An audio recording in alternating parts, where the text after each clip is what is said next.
by the design of the several melons in the lower left. This area has often mistakenly been identified as a group of figures touching their foreheads to the ground. The final unifying device is the repetition of the circular motif throughout the three elements, so that the domes of the architecture, the blue flowers in the pot, the spherical melons, and the rounded bodies of the worshippers all share the same motif. The Studio, near Saint-Michel, 1916. The Piano Lesson, 1916.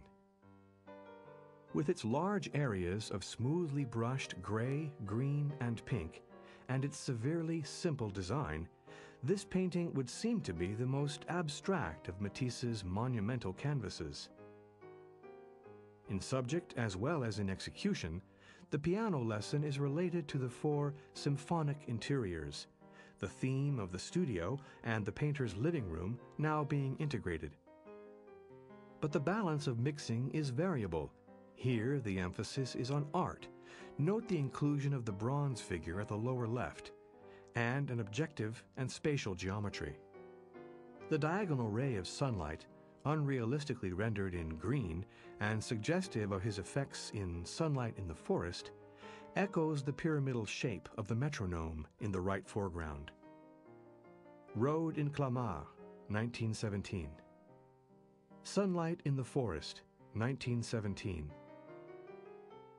This perplexing picture has previously been known as Path in the Forest or Road in the Forest, and conjecturally dated even as early as 1912.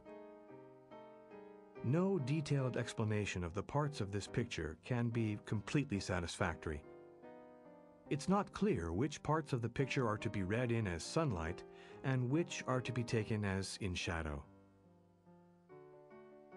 The path itself is the long, central, pale-hued element, but whether the massive dark diagonal that brutally intersects it should be seen paradoxically as the ray of sunlight filtering through the trees, or whether it is an incidental path of intense shadow. It is the most abstract of Matisse's landscapes, in part a neo-cubist study. The Painter and His Model, 1917. This work was painted in Matisse's old studio on the Quai Saint-Michel.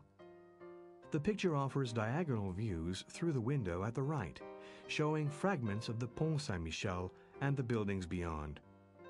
The starkness of the figure and the setting are in contrast to the luxuriance that is spelled out later in decorative figure, thus providing an incidental, anecdotal contact between this severe composition and the decorative profuseness of Matisse's subsequent work in the 20s. The pose of the artist is exceptionally rigid, in contrast to the more comfortable position of the model. His body and palette are painted in a pale brown-orange. The heart-shaped iron grille of the window corresponds to the curves of the Moorish frame and relieves the picture's starkness. Coming in the wake of the 1917 The Painter and His Model, this gentle study would seem to indicate a slackening of intensity, a détente in which the artist gives himself over the hedonistic self-indulgence. Nothing could be further from the truth. The politics of the avant-garde, especially of the Dadaists, Surrealists, and Abstractionists of the 1920s, and later, dictated that Matisse would be one of these painters castigated for having capitulated to a public willing to accept tame, modernistic paintings, and for working this market rather than plunging ahead into more obvious frontiers of visual and metaphysical speculation. But this essentially political criticism takes no account of Matisse's own private growth over the previous 2 decades. Hence, this negative view is fundamentally irrelevant to Matisse's work and the necessity for a modification of his style at this crucial juncture. In terms of inner coherence of his evolving career, Matisse pushed relentlessly onward all through the 20s. The Artist and His Model, 1919. The design of this picture is complex, yet sturdily ordered, and the nuances of color and tone demanded a supple, almost creamy texture to the paint, in opposition to the flat, sometimes indifferently brushed-in areas in some immediately preceding masterpieces. The seductive outlining of the model should be compared with that of Carmelina, and indicates a new and more intimate feeling for the natural, spontaneous poses of the female form. Algerian Woman, 1919. Odalisque with the Red Trousers, 1921. Young Ladies and Mauresque Interior, 1921. Lady and the Red Fish, 1921.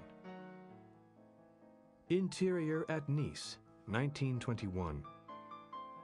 To judge from the color and the grid of the carpet, this picture was painted in the same hotel in Nice as was the artist and his model. The format and vantage point have been changed, but the soft interior tone and light seem virtually the same. The abrupt, disconcerting changes that we can see between Red Studio and Pink Studio a decade previously, both having been painted in the same interior, are here absent, and the temptation is to think that Matisse has allowed his imagination to slacken somewhat. In fact, he has simply become more subtle in the varying ways in which he converts a familiar space into a unique pictorial event. The window, now open, returns us to the dichotomy between inner and outer space. The model, now clothed, is outside on the terrace, beyond the immediate world of the artist, and hence the picture lacks the close-in, intimate quality of the artist and his model.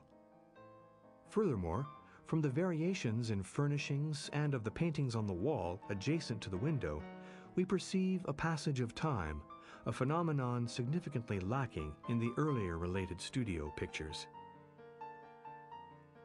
Nice Interior, The Nap, 1922. Odalisque with Arms Up, 1923.